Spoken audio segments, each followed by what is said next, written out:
मागील पानावरून.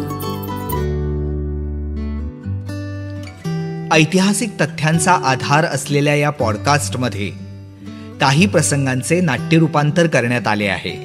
नमस्कार. मागील पानावरूनच्या आजच्या भागात मी ओंकार आपलं स्वागत करतोय. आपल्या आजूबाजूला अशा काही गोष्टी घडत असतात की ज्याचा आपल्याला त्रास होतो, आपल्याला पटत नाही. आपल्याला असं वाटतं की इथं अन्याय होतोय, आपण बोलायला हवं, आपण काहीतरी करायला हवं. आपल्याला वाटत असतं बरं का, पण आपण पाऊल पुढं टाकतो नाही. आपल्या मनात त्याच वेळी अनेक शंका कुशंकांची भर पडते. आपल्याला वाटतं नको जाऊ दे तिकडं, कोण झंझटीत पडणार, कोण आपला त्रास वाढवणार. मग अशा वेळी आपलं लक्ष जातं समाजात थोडंसं पुढारपण करून अनेकांना मदत करणाऱ्या माणसांकडं. बरं, त्यात काही माणसं निष्ठेने आपलं काम करत आहेत बरं का. म्हणजे जात पात धर्म लिंग याचा कुठलाही भेदभाव न मानता जिथं गरज लागेल तिथं ते धावून जातात. अशांबद्दल अत्यंत आदर आहे.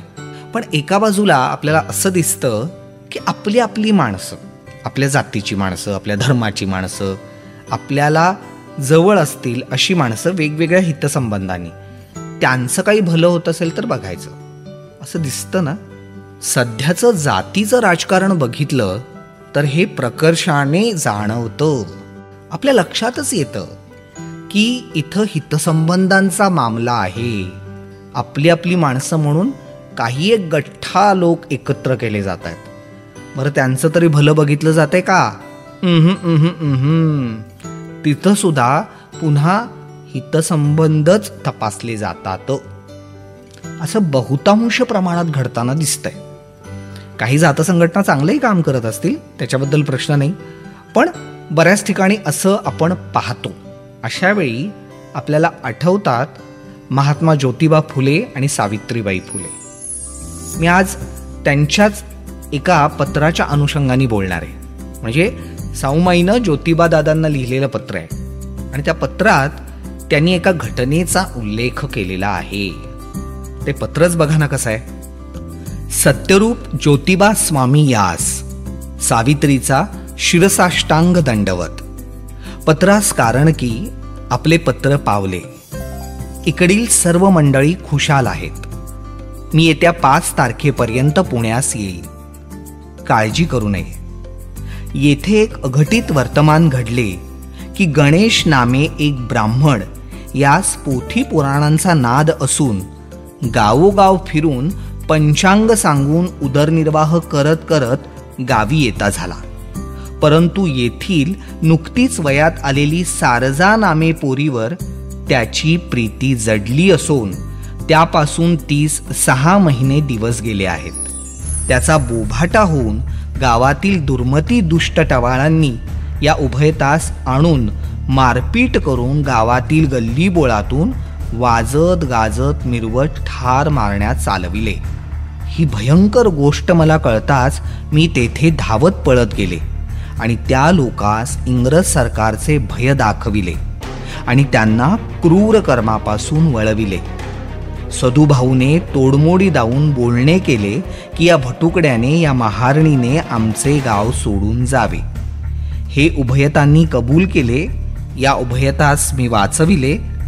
तेणे करून लोकास अद्भुत वाटले. ती उभयता मला देवी समजून माझ्या पाया पडून शोक करू लागली.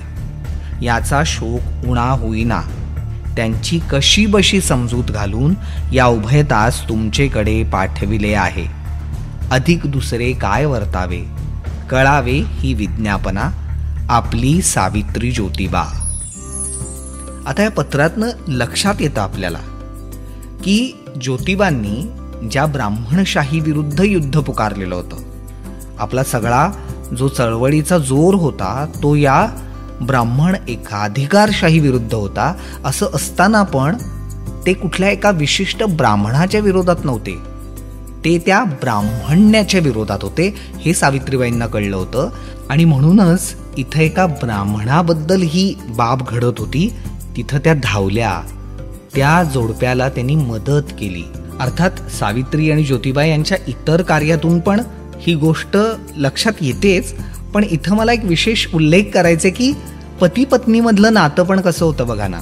त्या किती मोकळेपणाने हे जे घडलंय ते त्यांना सांगत होत्या, किंवा त्यांच्या नातेसंबंधामध्ये सावित्रीबाई कशा स्वतंत्र निर्णय घेऊन आपलं कार्य पुढं नेणाऱ्या होत्या. आणि हे सगळं करत असताना त्यांचं प्रेम पण कसं अबाधित होतं हे सगळंच लक्षात येतं. आणि या प्रसंगातून एक गोष्ट लखलखीतपणे जाणवते की खरी निष्ठावान मंडळी असतात, प्रामाणिक मंडळी असतात, ती कुठल्या जातीकडं बघून, धर्माकडं बघून आपल्या कार्यावर बंधनं घालत नाहीत. ही माणसं खुलेपणाने ज्यांच्यावर अन्याय होतोय त्यांच्या विरुद्ध आवाज उठवतात, जिथं जिथं शक्य असेल तिथं उभी राहतात आणि माणूसपणाच्या दिशेने काम करत राहतात.